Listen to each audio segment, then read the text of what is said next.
Santa Teresa d'Ávila, numa daquelas suas saídas sapienciais bem temperadas de humor, ela dizia que é uma ingenuidade supor que as almas às quais Nosso Senhor se comunica de uma maneira que se julga privilegiada estejam asseguradas nisso de tal modo que nunca mais tenham necessidade de temer ou de chorar os seus pecados. De facto, a nossa vida acontece sempre no aberto. Nós somos chamados a viver o dom de Deus até ao fim, na fragilidade, na vulnerabilidade, e assegurados apenas pela confiança. A fé é um caminho de confiança, não é uma instalação automática numa certeza. Na nossa vida podem variar as estações, os tempos, os ritmos, a nossa respiração, podem variar os problemas que nós vivemos, a sua frequência, a sua intensidade, mas as crises vão acompanhar-nos sempre, as crises vão existir sempre. O que é que muda num processo de maturação espiritual e humana? O que muda é a nossa maneira de enfrentá-las, a nossa forma de atravessá-las. E aí a palavra-chave é a palavra discernimento. E o discernimento sobre a crise, não apenas sobre a crise pandémica que estamos a viver ou a ultrapassar, mas sobre as crises da nossa vida, o discernimento é muito importante, porque as crises não dizem só coisas más, dizem também coisas significativas a nosso respeito. Porque as crises contam-nos, e às vezes contam-nos de uma forma que nos surpreende a nós próprios, porque não sabíamos que era assim, mas as coisas estavam lá.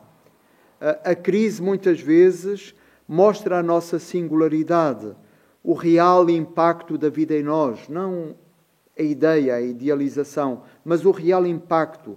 Mostra a nossa realidade submersa e os seus vestígios que durante tanto tempo foram como que ilegíveis. A crise humaniza-nos. E é sempre uma oportunidade para mergulhar mais em Deus. Bem 3 vezes São Paulo pediu a Deus para afastar o espinho que ele tinha na carne, mas a resposta foi: basta-te a minha graça, porque é na fraqueza que a minha força se manifesta. Um grande autor espiritual, um grande mestre dos caminhos da nossa alma, o Maître Eckhart, ele explica o grande proveito e a utilidade das tentações, das crises, das lutas espirituais. Ele diz: fazendo-nos travar um interminável combate, fazendo-nos passar a arte da resiliência, mesmo se nos humilham, as crises mantêm-nos centrados em Deus. E é importante percebermos isso, como a nossa fragilidade nos centra, talvez de uma forma mais verdadeira, com outra intensidade, em Deus. Por isso, há que ultrapassar o sonho do perfeccionismo, que muitas vezes é a nossa tentação. Ou então aquele volume de idealizações que nos acompanham sempre e que, no fundo, se tornam um obstáculo para aceder ao âmago da própria vida, da nossa história. Temos de perder a mania das coisas perfeitas, das coisas isentas, das coisas não atravessadas pelo impulso do real e vencer aquele vício tão nosso de sobrepor à realidade um cortejo de ficções, de falsas imagens. Há uma passagem de um dos livros de Thomas Merton que, de uma forma muito emocionada, e a mim emociona-me sempre revisitar este parágrafo, ele diz o seguinte: o Cristo que nós descobrimos realmente em nós mesmos distingue-se daquele que nos esforçamos em vão por admirar e idolatrar em nós. bem pelo contrário. Ele quis identificar-se com aquilo que nós não amamos em nós próprios, porque Ele tomou sobre si a nossa miséria e o nosso sofrimento, a nossa pobreza e os nossos pecados. Jamais encontraremos paz se dermos ouvidos à cegueira que nos diz que a crise está superada. Só teremos paz se formos capazes de escutar e abraçar a dança contraditória que agita o nosso sangue e a história. É aí que se escutam melhor os ecos da vitória do ressuscitado. Perceber que Deus se manifesta naquilo que não amamos em nós, naquilo que para nós, no nosso caminho, na nossa biografia, neste momento da nossa vida, pode constituir um desgosto, alguma coisa que não vemos bem, que não conseguimos integrar. Deus dá-se a ver, manifesta a sua ternura, precisamente abraçando a dança contraditória, a convulsão que é a nossa vida. Por isso o apóstolo Paulo dizia: de bom grado prefiro gloriar-me nas minhas fraquezas, para que habite em mim a força de Cristo. Não se trata, portanto, nesta teologia da crise, que neste retiro aberto estamos a fazer, não se trata de escamotear ou simplesmente de superar, passar à frente esta tempestade, mas é ver como no interior deste momento tão vulnerável para todos há uma força de Deus, há uma resiliência, há uma insinuação de esperança, há uma incitação que precisamos identificar e valorizar, porque é precisamente aí que a experiência espiritual se realiza. Não tenhamos ilusões. O grande obstáculo a uma vida de Deus não é a fragilidade ou a fraqueza, mas é sim a dureza e a rigidez. Não é a vulnerabilidade e a humilhação, mas o seu contrário, é o orgulho, é a nossa autossuficiência, é a autojustificação, o isolamento, a violência, o delírio de poder. Diz um poema antigo do Oriente, de Lao Tse: os homens, quando nascem, são tenros e frágeis. A morte torna-os duros e rijos. As ervas e as árvores, quando nascem, são tenras e frágeis. A morte torna-os esquálidas e ressequidas. O duro e o rígido conduzem à morte. O fraco e o flexível conduzem à vida. Por isso, a flexibilidade, por isso a fragilidade, torna-nos melhor mensageiros credíveis da vida. A força de que precisamos não é a nossa, não é porventura aquela que idealizamos tanto. A força que precisamos é aquela que nos vem de Cristo, que abraça por inteiro a nossa humanidade no seu dramatismo, na sua inconclusão, no seu enigma, no seu dilema, na sua incompletude. Ele abraça e explica-nos que é nas suas feridas que nós encontramos a nossa cura. Ontem, na reflexão que propusemos, nós falávamos das tentações ou das crises de Cristo. E falamos daquelas três grandes tentações. Alimentamos-nos de quê? Que condições nós pomos a Deus para acreditar nele? E o que fazemos do poder e o que é que o poder fez de nós? Aí vimos uma espécie de território que ajuda a enxergar melhor, a tatear melhor, muitas vezes o que está por trás das turbulências que nós experimentamos.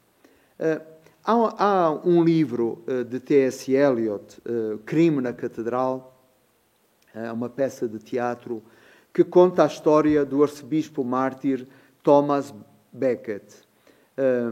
Thomas Becket era um homem de confiança do rei Henrique II, que o tornou inclusive chanceler do reino. Mas depois, quando o rei o nomeou arcebispo de Cantuária, as relações entre os dois complicaram-se. Porquê? Porque o rei queria que o arcebispo se tornasse um vassalo e submetesse a liberdade espiritual, o poder espiritual, ao poder temporal. É claro, o rei perseguiu o arcebispo, ele esteve uns anos exilado em Paris, com a cumplicidade do Papa, e depois há um momento em que ele decide regressar à sua catedral de Cantuária. E é essa a história que T.S. Eliot desenvolve na sua peça de teatro. É muito belo. Nós vemos o arcebispo na catedral vazia e ele vai sendo visitado pelas várias tentações, pelas várias crises. E nós vemos ele ser tentado pelas 3 crises de que ontem falamos e que são narradas no Evangelho. Mas quando ele pensava que, ancorado em Jesus, já tinha respondido a todas as crises, aparece ainda um quarto tentador. E este quarto tentador, diz ele, é o mais terrível de todos, porque ele é aquele que nos tenta com os nossos próprios desejos. E, de facto, Thomas Becket diz isto: quem és tu que me tentas com os meus próprios desejos?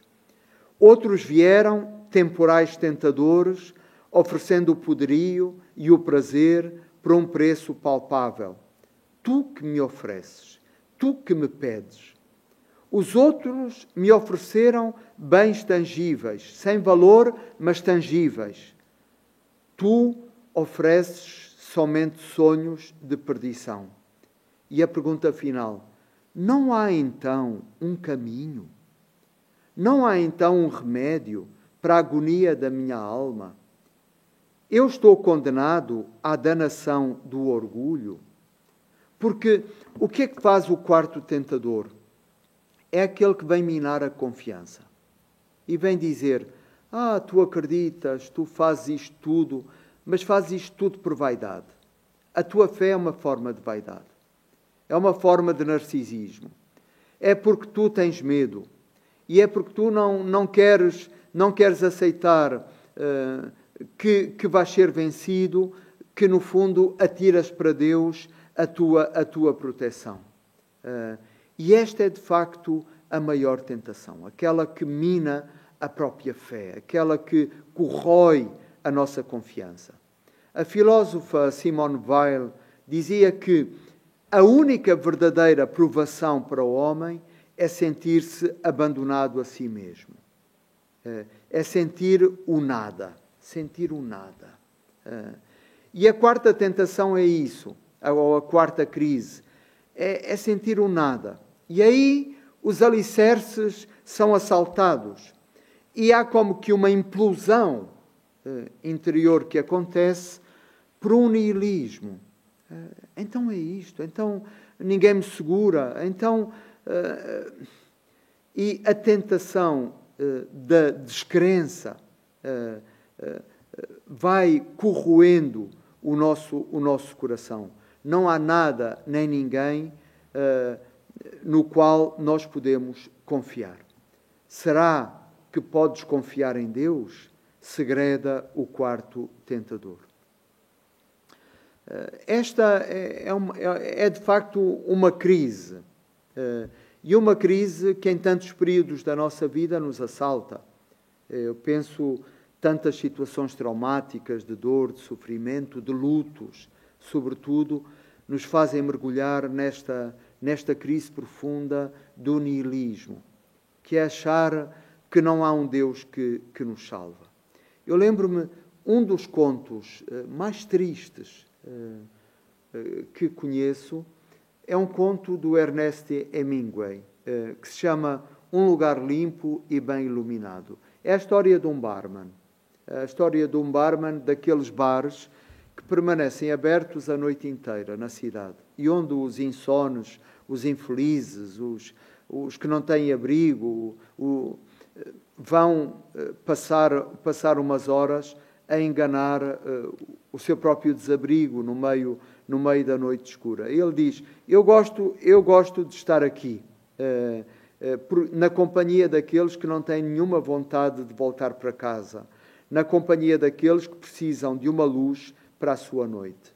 E quando de madrugada todos se vão embora e ele fica sozinho a limpar o balcão, ele faz uma das paráfrases mais impressionantes do Pai Nosso. E diz assim, nada nosso que estais no nada, nada seja o teu nome, nada o teu reino, nada a tua vontade, assim no nada como no nada. Dá-nos este nada como o pão de cada dia, e não nos dês nada, como também a ninguém damos nada. E não nos deixes no nada de nada, mas livra-nos do nada.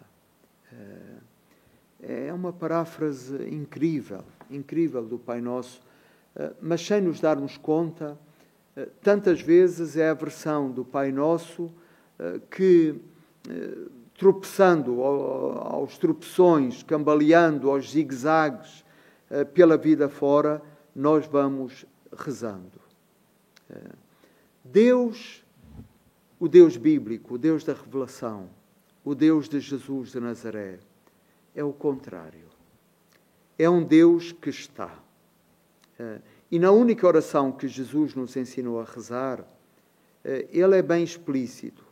Pai nosso que estás no céu.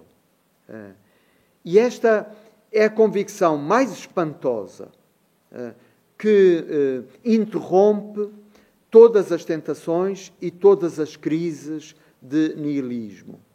O Deus bíblico, o Deus de Jesus de Nazaré, o Deus da nossa fé, é aquele Deus que se anuncia, que se revela no Êxodo com estas palavras. Eu vi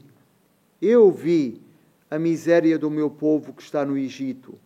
Ouvi o seu clamor por causa dos seus opressores, pois eu conheço as suas angústias.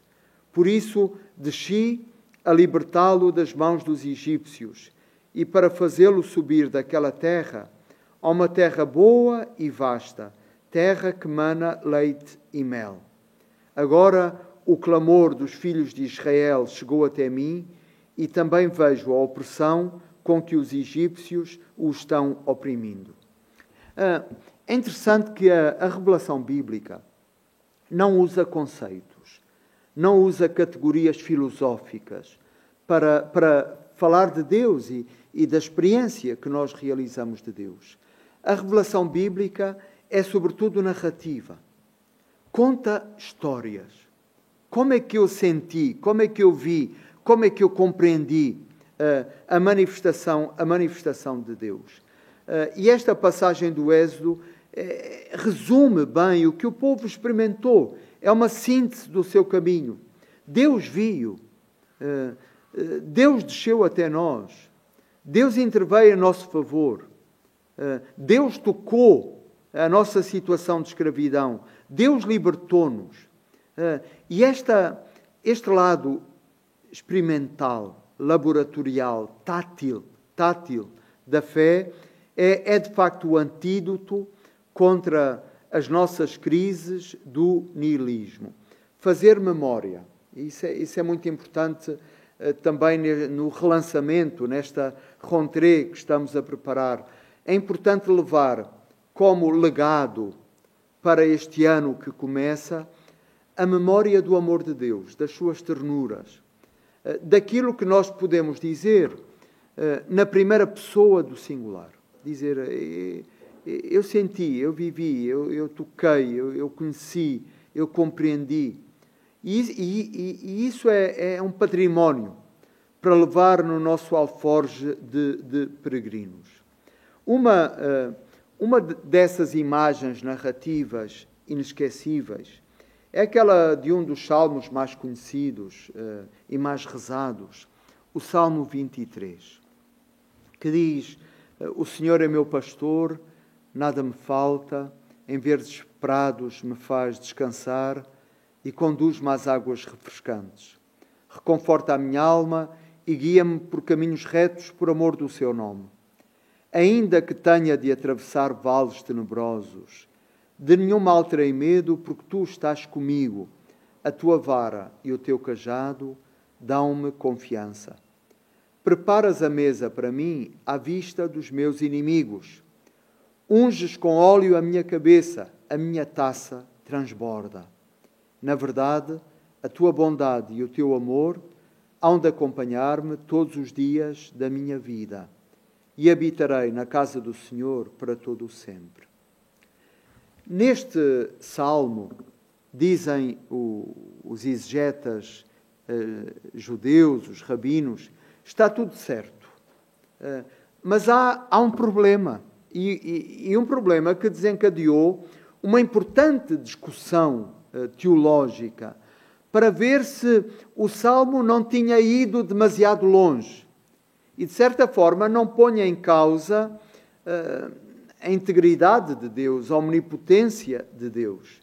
Porque no versículo 4 do Salmo 23 se diz: ainda que atravesse vales tenebrosos, ou ainda que passe pelo inferno da morte, nenhum mal terei medo, porque tu estás comigo.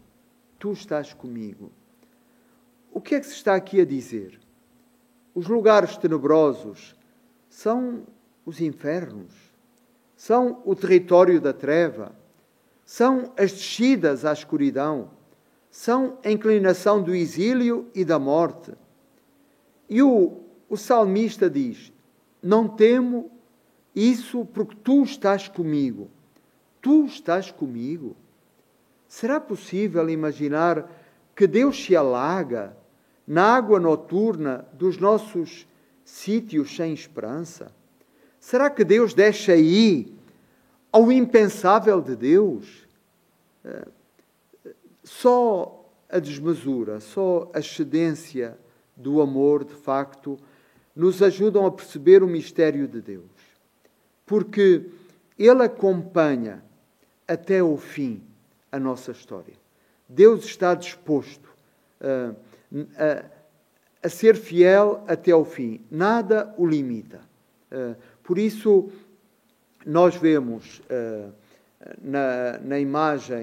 nas imagens da ressurreição que descrevem aquilo que acontece no Sábado Santo, Jesus que desce na solidão, no silêncio de Sábado Santo, no silêncio da cruz, da sua morte, Jesus desce até os infernos e vai buscar pela mão os nossos primeiros pais.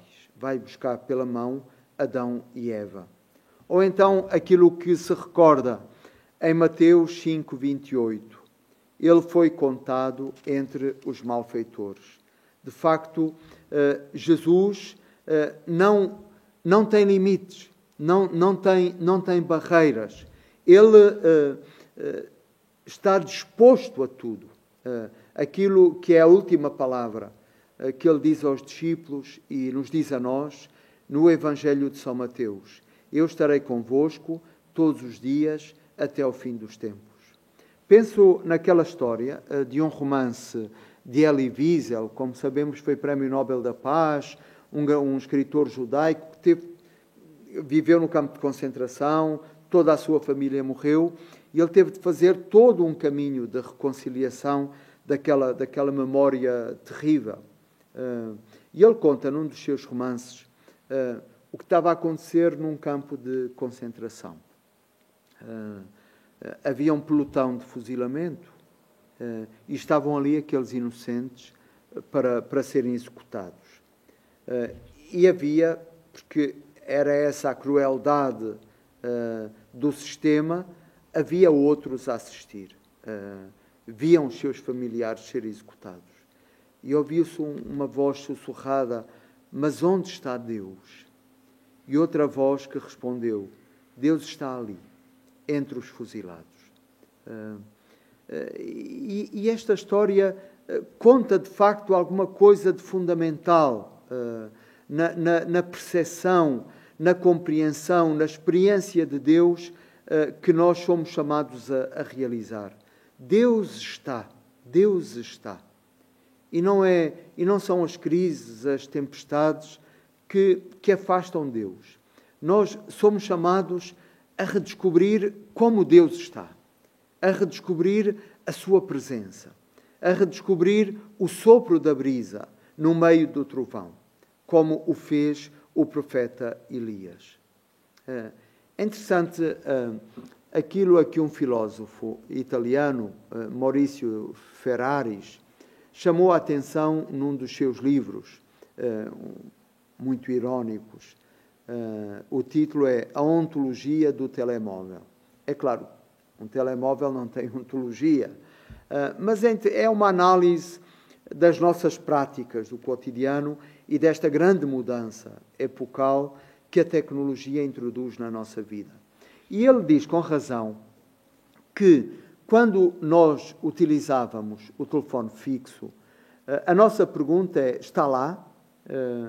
Sabendo que se a pessoa atendia ao telefone é porque estava lá.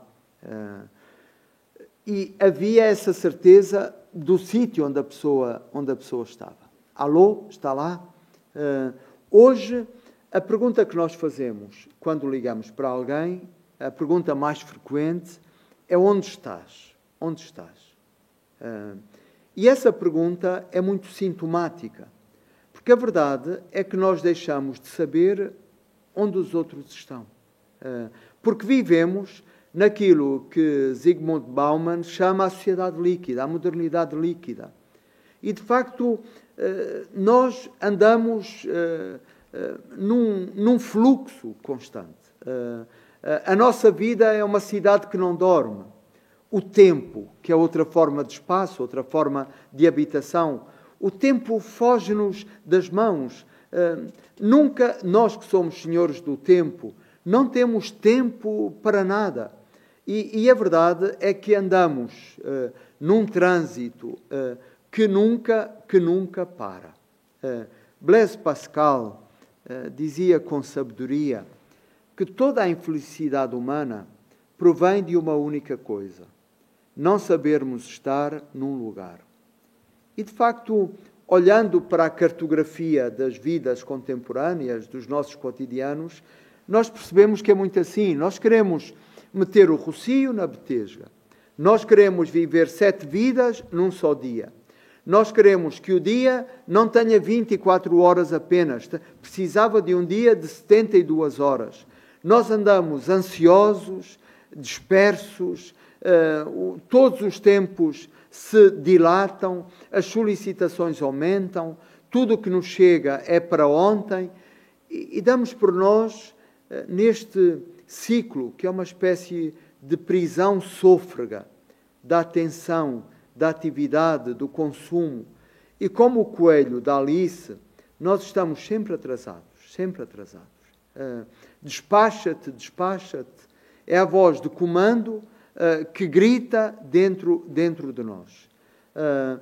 E muitas vezes, quando olhamos no meio disto tudo para a nossa vida, o que vemos também é alguma coisa do qual preferimos fugir. Porque vemos um vazio que não conseguimos abraçar. E por isso, também muito do ativismo, que é uma das patologias dos nossos cotidianos, também nascem desta insegurança nossa, desta incapacidade de abraçar a vida tal como ela é, esta incapacidade de lidar, de dialogar com o vazio e com o silêncio que nos amedronta.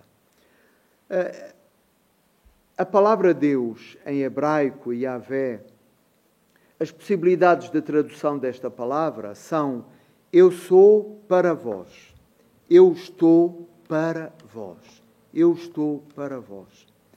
E uma paráfrase belíssima que nos aparece na carta aos Hebreus, Hebreus 13, 5, diz o seguinte: o próprio Deus nos diz: não te deixarei nem te abandonarei. Não te deixarei, não te abandonarei. E ressoam nos nossos ouvidos e no nosso coração as palavras de Jesus: eu estarei sempre convosco até o fim dos tempos. O nosso Deus é um Deus que está. É um Deus que está. Espiritualmente, é uma ideia desastrosa. É a ideia que se instalou por uma catequese um bocado apressada ou por uma visão muito redutora da experiência cristã, que diz assim: quando pecamos, Deus afasta-se de nós. Deus deixa de estar connosco. Acontece como que um eclipse de Deus. Ora, isto pode lá ser. O que acontece é o contrário disto. Deus agarra-se ao nosso pescoço. Deus não nos deixa nunca. Deus aumenta o seu amor, a sua caridade, a sua misericórdia, a sua compaixão por nós. Deus derrama a sua ternura. Deus suplica que abramos os olhos, que caiamos em nós e nos recordemos quem somos, recobrando as forças, despertando, acordando. É interessante, na parábola do filho pródigo, o pai vê o filho ao longe. E porquê que vê o filho ao longe? Quantas vezes o pai passou por ali, na esperança daquele dia em que o seu filho voltaria. Por isso ele não o julga, ele não o repreende. Ele agarra-se ao pescoço como alguém que o ama absolutamente. E diz a parábola em Lucas 15, 20, o pai abraça-o, beija-o, cobrindo de beijos. E esta é a experiência espiritual que nós fazemos. Pai nosso que estás nos céus. Nós temos de entender o que são estes céus. Explica um importante autor antigo, Orígenes. Quando se diz que o Pai dos Santos está nos céus, não podemos pensar que ele esteja circunscrito a uma figura corpórea e habite realmente nos céus. Se assim fosse, os céus seriam maiores do que Deus, porque se Deus mora nos céus, então os céus têm de ser maiores para conter Deus, e Deus seria menor que os céus. Deve-se acreditar antes, explica Orígenes, que tudo é por ele circunscrito e tudo nele está contido com o inefável poder da sua divindade. O próprio céu é Deus. E Deus é aquele que nos cobre, é aquele que nos acompanha, é aquele que está. Mesmo quando duvidamos, quando hesitamos, quando as feridas ou as perplexidades da vida nos fazem colocar perguntas mais dilemáticas, o céu de Deus permanece sempre. Por isso, os místicos cristãos diziam o seguinte: para onde é que estás a correr? O céu está em ti, o céu está dentro de ti. Procurar a Deus noutro lugar é impossível, nunca o irás alcançar. Ou então, para onde estás a correr? O céu está em ti. No interior da revelação bíblica, que é também a reflexão cristã, nós temos a afirmação inequívoca de Deus como o Criador. Ao longo da história, houve tantas tentações de falar de dois princípios, de perceber que Deus e o demónio, ou de tentar que Deus e o demónio eram a mesma coisa. Enfim, uma série de heresias e filosofias que tentavam, de certa forma, recusar o princípio fundamental da revelação bíblica de que Deus é o Criador. Deus é o Criador. E aquele que cria, recria-nos continuamente. E que o olhar de Deus à sua criação é, de facto, um olhar de amor, aquele que Deus sempre nos dedica. O livro da sabedoria, no capítulo 11, diz-nos assim: tu amas tudo quanto existe e não detestas nada do que fizeste. pois se odiasses alguma coisa, não a terias criado. E como subsistiria uma coisa se tu a não quisesses?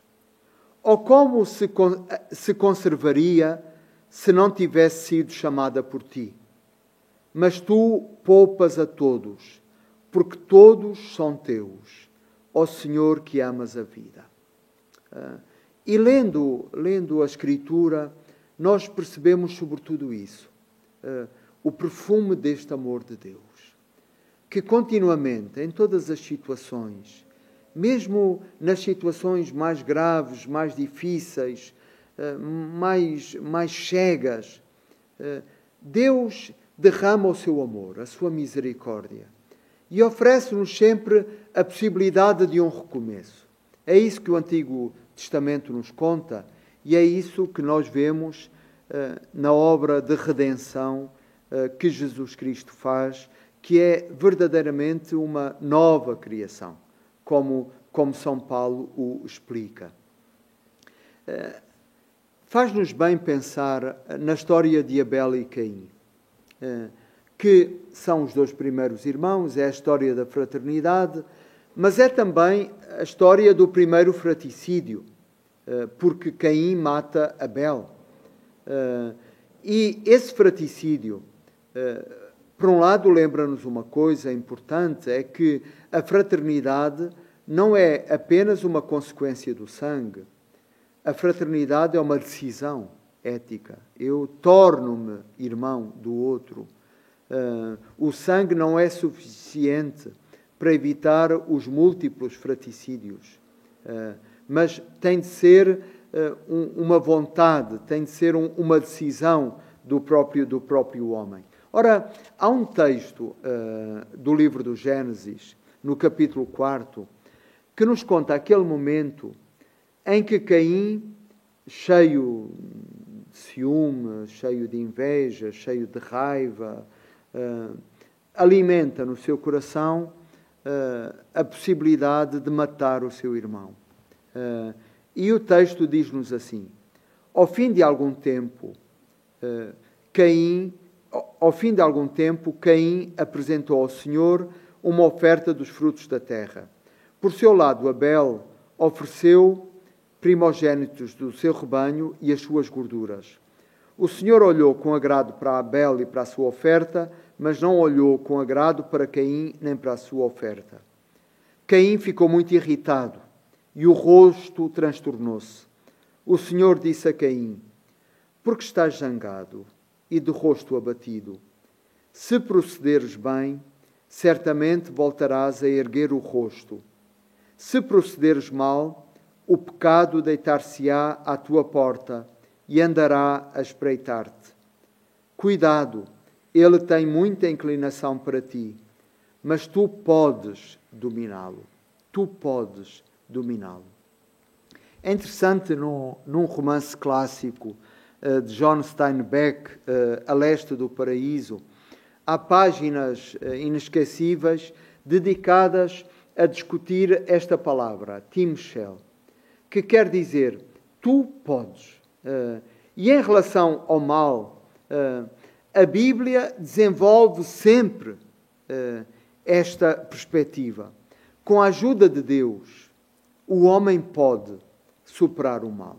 O homem pode superar a crise. O homem pode atravessar a tempestade. Isto é, nós não estamos capturados. Nós não estamos destinados a sussurrar, a sucumbir. Mas este Timshel é a palavra que em cada situação dilemática Deus segreda ao nosso coração. Outra história bíblica interessante do Antigo Testamento é aquela de José e dos seus irmãos. Todos nós nos lembramos como é de novo uma história de fraternidade não resolvida, não positivamente concretizada. Os irmãos decidem vender José, por ciúmes, por rivalidade, por dificuldade em acolhê-lo. Só que a história deu as voltas que nós conhecemos e, por fim, é já José como grande cooperador do faraó do Egito, que acolhe e salva da fome os seus irmãos no Egito. E é interessante aquilo que o próprio José diz no livro do Gênesis, capítulo 50. Premeditastes contra mim o mal, mas Deus aproveitou-o para um bem, a fim de que acontecesse o que hoje aconteceu e um povo numeroso fosse salvo.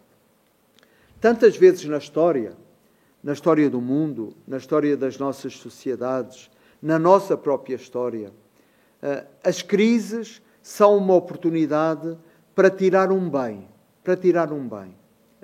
E era tão importante que desta crise pandémica e pós-pandémica nós pudéssemos sair, não apenas para retornar àquilo que tínhamos, àquilo que éramos, àquilo que fazíamos, mas para partir daqui para tirar um bem.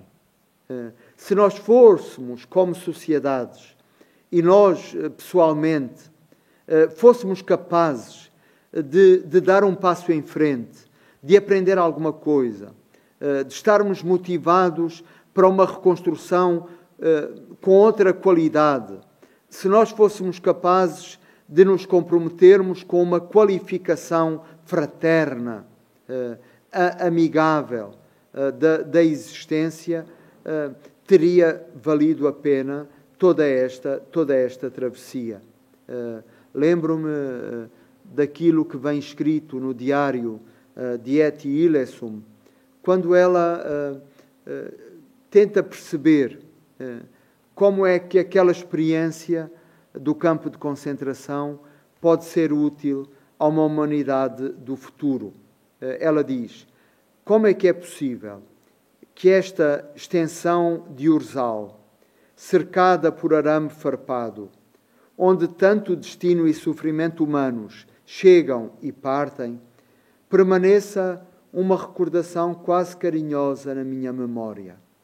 Por que motivo o meu espírito não se obscureceu lá, mas antes, pelo contrário, ficou mais claro e lúcido?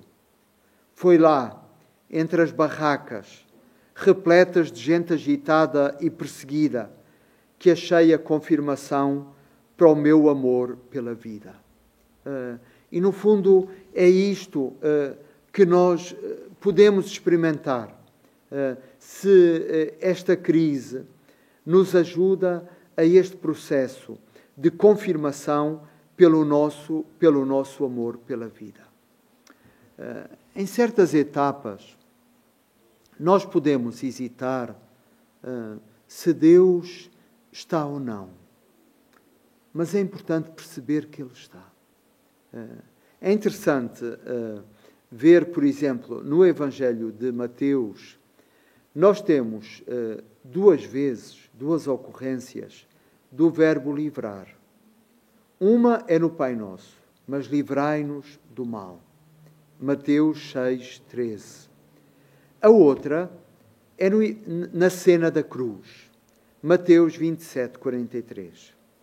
Quando os que passam pela cruz e zombam de Jesus, dizem: Ele confiou em Deus. Deus que o livre agora, se é que lhe tem amor. São as duas ocorrências e é interessante aproximá-las, perceber o diálogo que elas estabelecem entre si. De facto, na cruz, aparentemente Deus não livra o seu Filho, porque Jesus acaba por morrer na cruz. E Jesus acaba com aquele grito: Pai, Pai, por que me abandonaste? Então o Pai não o livrou. E Jesus é objeto do gozo, da zombaria cáustica daqueles que passam.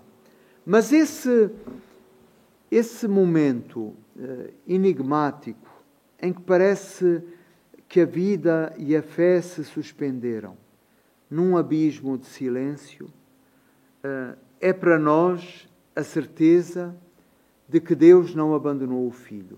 A certeza que depois nós percebemos, 3 dias passados, acontecer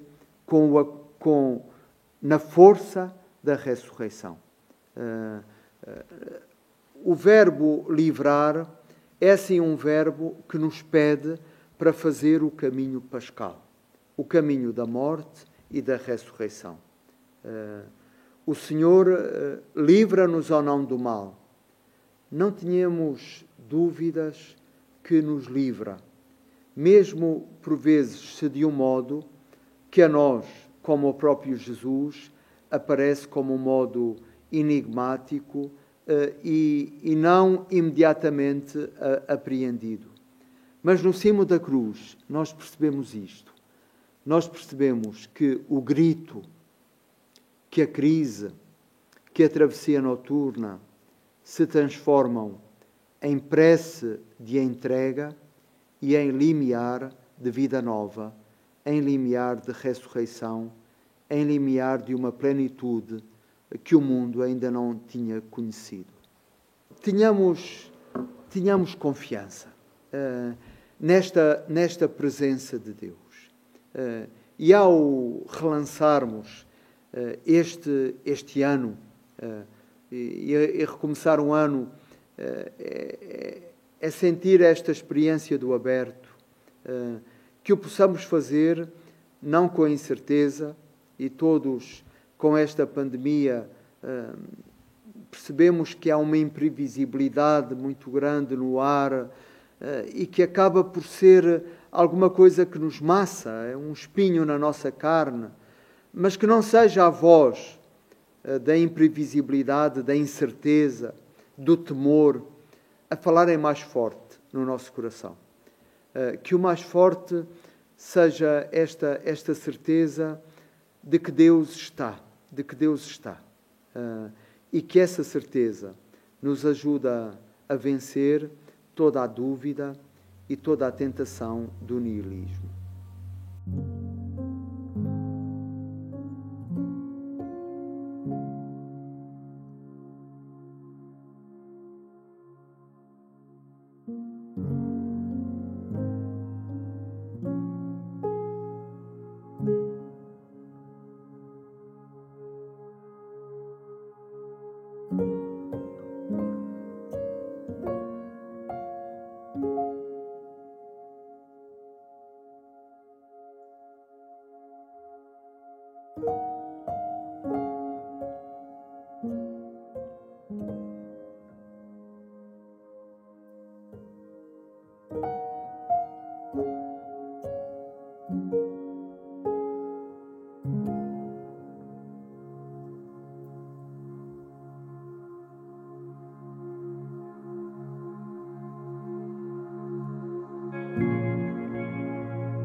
Amém.